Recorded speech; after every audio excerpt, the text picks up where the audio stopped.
we all know, service charges and fees are going through the roof. One constituent recently contacted me to say that they have seen service charges rise 12% in the last year, after they'd already doubled in the decade up to that point.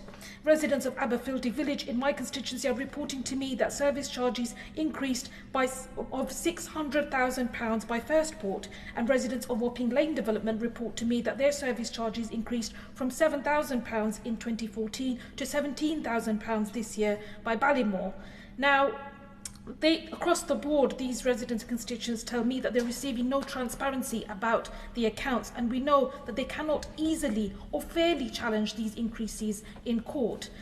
The government have been consulting on the implementation of the Section 56 of the 2024 Act, provisions around service charge transparency, which many of my constituents need to see implemented swiftly, but the regulation of managing agents themselves must be brought forward.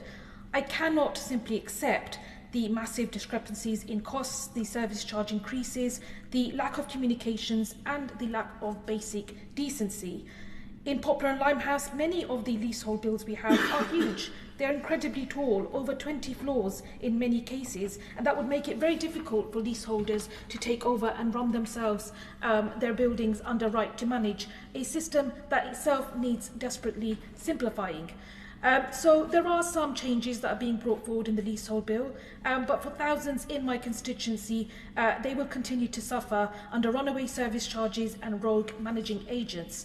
And in absence of abolishing leasehold, I think it's only right, therefore, that the government accepts the recommendations of the Housing Committee and Lord Best and introduces an independent regulator for managing agents into the leasehold reform bill. And today I urge the government to do so.